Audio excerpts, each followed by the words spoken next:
রে আসমানের মালিক, আমার তো বড় ভয় লাগে। আমি ওই কিয়ামতের দিন তোমার দরওয়াজায় কেমনে দাঁড়াইব।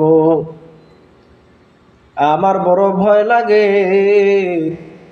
ওই কিয়ামতের দিন যদি তুমি আমাকে গুনাহগার বলিয়া ডাক দাও। আমার তো বড় ভয় লাগে যদি তুমি আমাকে জাহান্নামী বলিয়া ডাক দাও। আমার তো বড় ভয় লাগে তুমি যদি আমার বাম হাতে আমলনামা দিয়া দাও।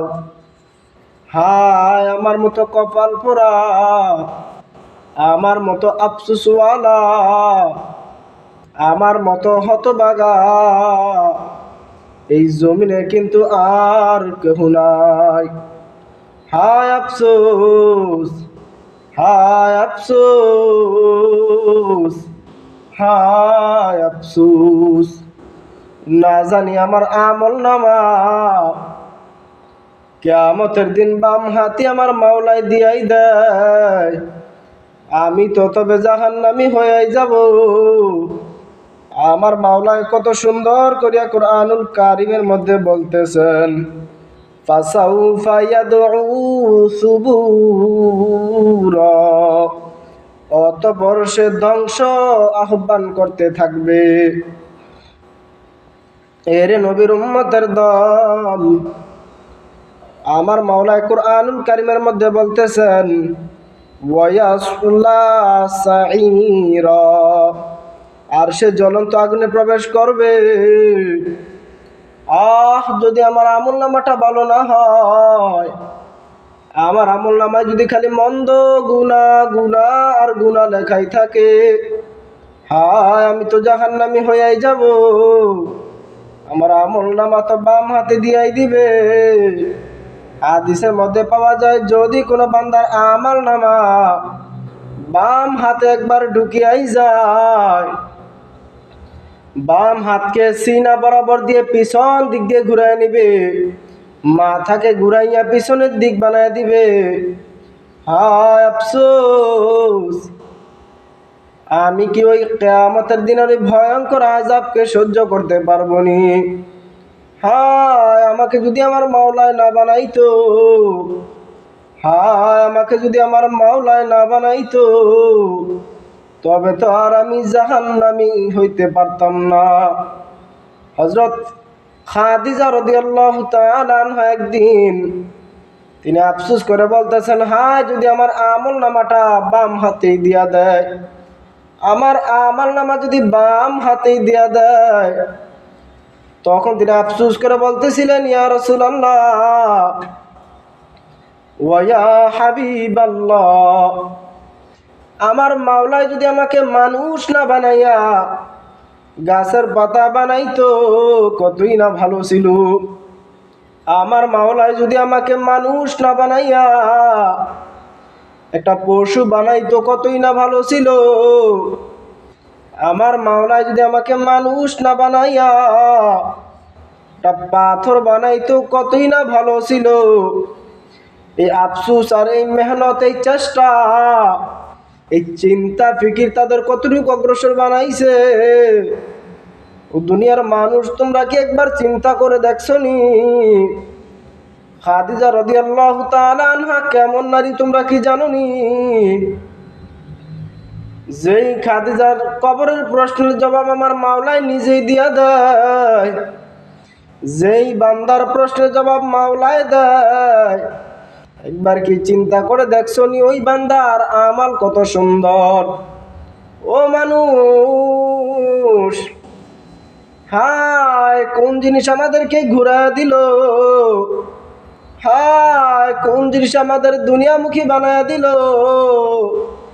হায় আমরা কেন আজ দুনিয়াদার হয়ে গেলাম, কেন কেন কেন কেন?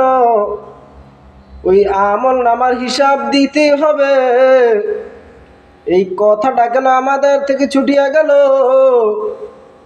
আমরা কি আমাদের রবের আমাল, রবের দরবারে উঠে দাঁড়াইতে হবে, এই বিশ্বাস আর এই চিন্তা ফিকির কি ভুলে গেলাম? কেন আজ আমরা দুনিয়াকে আপন বানাইলাম? আমার মাওলাকে আমরা কেন পর বানাইলাম? ও মানুষ, একটু চিন্তা করে দেখছো নি? যদি না কিয়ামতের দিন তোমার মিজানের পাল্লায় গুনাহ বেশি হয়ে যায়, যদি না কিয়ামতের দিন তোমার নেক কম হয়ে যায়, যদি না তুমি জাহান্নামী হয়ে যাও, প্রত্যেক কোটি কোটি মানুষ তোমার দিক তাকায় থাকবে, সবাই তাকায় তাকায় বলবে হায় আফসোস, সবাই তাকায় তাকায় বলবে হায় আফসোস, হায় আফসোস। ওরে আমরা কত ভালো জানতাম, ওরে আমরা মৌলবী বলিয়া ডাকতাম, ওরে আমরা হুজুর বলিয়া ডাকতাম, ওরে ও তো আমাদের মসজিদের ইমাম ছিল, ও তো আমাদের মসজিদের খাদেম ছিল, ও তো আমাদের মাদ্রাসার প্রিন্সিপাল ছিল,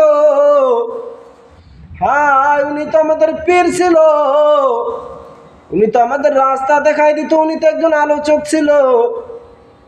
কিন্তু হায় আফসোস, হায় আফসোস, আজ দেখা যায় উনি জাহান্নামী হয়ে গেছে। আজ ওনার আমল নামাটা বড় খারাপ হয়ে গেছে।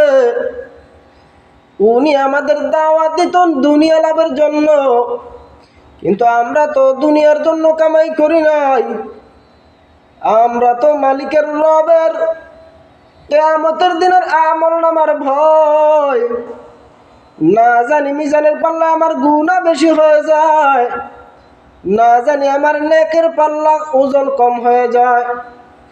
হায় আমি তো এই ভয় ভয় এর কারণে আমি গুনাহ করতে পারি নাই, দুনিয়া কামাই করতে পারি নাই, আমার মালিকের জান্নাত কামাইয়ের জন্য, আমার মালিককে পাওয়ার উদ্দেশ্যে, আমি আমার রবকে পাওয়ার জন্য দুনিয়ার গোলামি ছাড়িয়া দিলাম, রবের আখিরাতকে পাওয়ার জন্য বাড়ি ছাড়লাম, ঘর ছাড়লাম, দুনিয়া ছাড়লাম, কিন্তু আমি তারপরে আমার রবকে ছাড়তে পারবো না। ও মানুষ, ওই দিন কিন্তু এক একজন হাত চাবাইতে চাবাইতে এমন অবস্থা করবে, প্রত্যেকে বলবে হায় আফসোস, যদি আমি অমুক গুনাহটা না করতাম, যদি আমি আমার মাওলার বিরোধিতা না করতাম, যদি আমি দুনিয়ার গোলাম না হইতাম, তবে আমি আমার মাওলা রব্বুল আলামিন পেয়ে যাইতাম।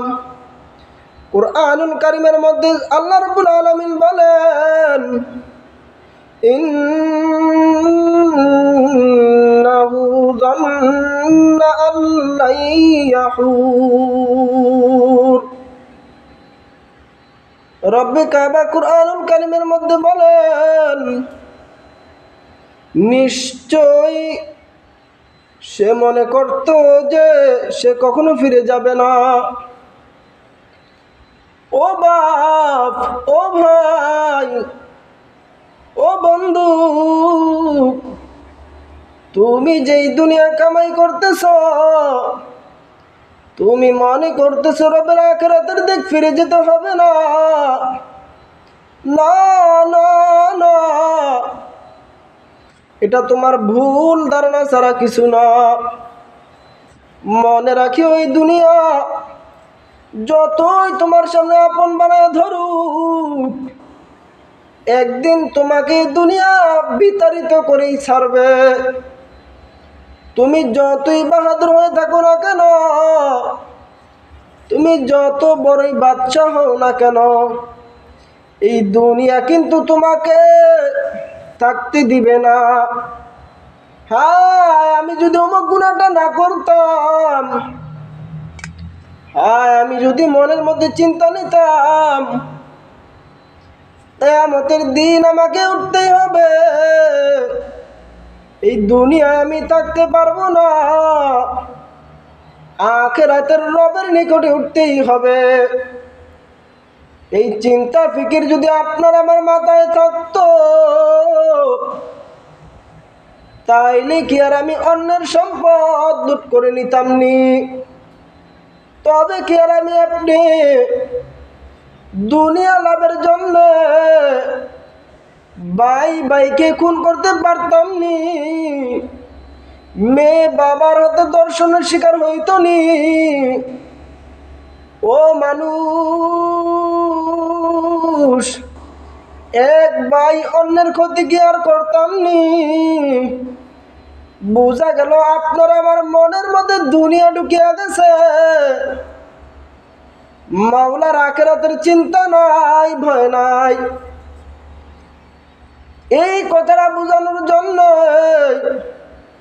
আমরা দ্বীন ইসলাম শিক্ষা গ্রহণ করলাম। ভাবিয়া দেখলাম দুনিয়া কামাই করতে গেলে দুনিয়া পাওয়া যাবে, কিন্তু মাওলা পাওয়া যাবে না। এই জন্যই তো আমরা দুনিয়া চাইলাম না, আমরা আমার রবের জান্নাতের আশায় রইলাম। দুনিয়ায় লাঞ্ছনা অপমাননা সহ্য করে নিলাম। যদি কিয়ামতের দিন রব বলিয়াই দেয়, ও বান্দা আমি তোকে মাফ করিয়া দিলাম, আমি রব তোর গুনাহগুলোকে মাফ করিয়া দিলাম, আমি রব তোকে জান্নাতের মেহমান বানায় দিলাম। এই চিন্তা, এই ফিকির, এই ভয় অন্তরে থাকার কারণে আমি চাইলেও গুনাহ করতে পারি না,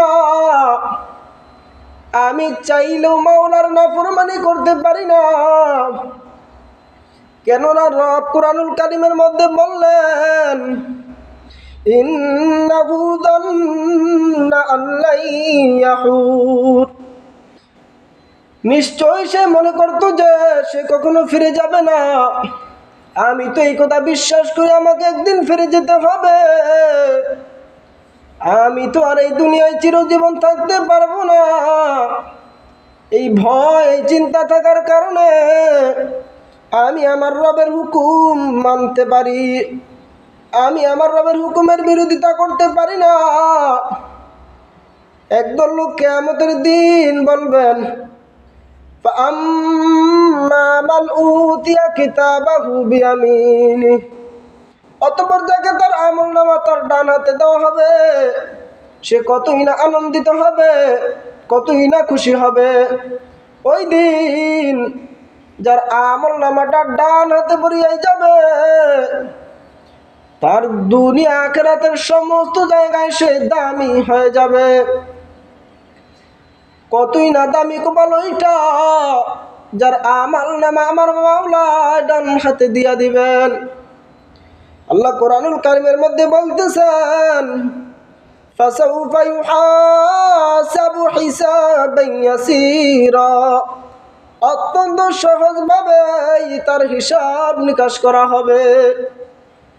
যার আমলনামা ডান হাতে পড়িয়া যাবে, আমার মাওলা তার হিসাব নিকাশকে সহজ করিয়া দিবেন। আমার মাওলা তার হিসাব নিকাশকে আসান করে দিবেন।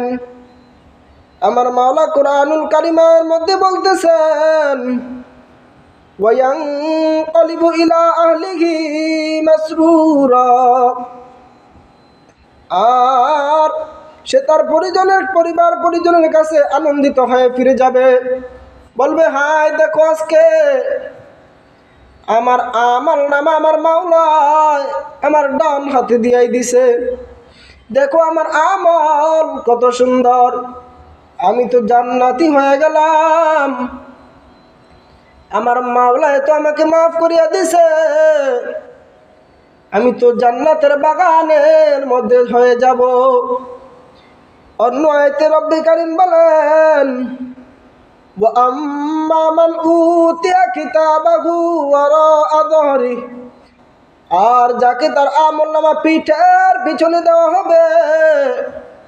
মুফাসসিরিনে কেরামে আয়াতের ব্যাখ্যায় লেখেন, পিঠের পিছনে বলতে মাওলা বুঝাইছেন তার হাতকে সিনার ভিতরে ঢুকাইয়া বাহির করে পিছনের দিক নিয়ে যাবেন, তার মাথাকে ঘুরাইয়া মাওলায় পিছনের দিক করাইয়া দিবেন। হায় ওই আমল নামা কতই না কষ্ট, কতই না খারাপ। এজন্যই বাজান, আপনার আমল নামা আপনার জীবনের ছোট থেকে ছোট, বড় থেকে বড় কোন গুনাহকে কিন্তু সরাইতে পারবে না।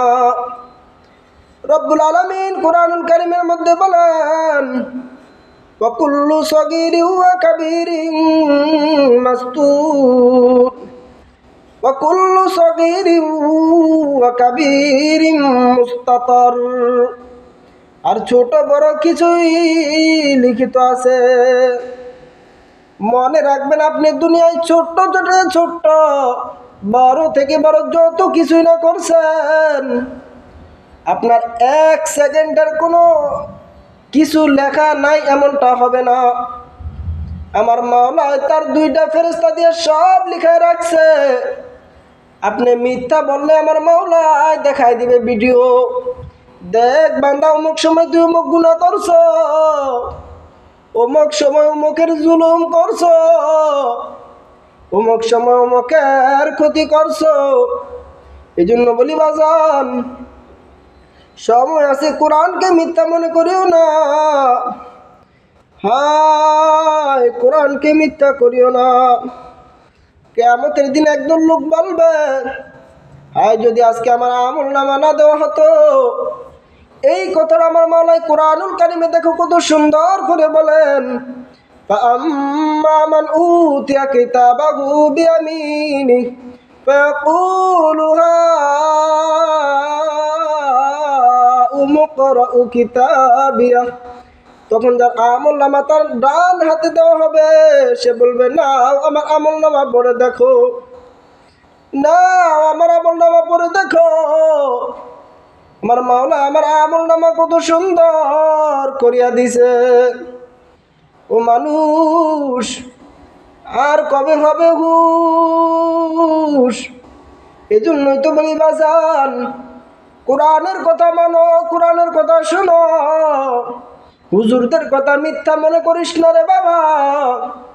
দুনিয়ার বাহাদুরিত্ব দেখাইস না। কবরে যাইয়া আমল গোছানোর জন্যে, সব সারিয়া রবের হুকুম মানার জন্য তুমি কোরআন হাদিসের সান্নিধ্য লাভ করো।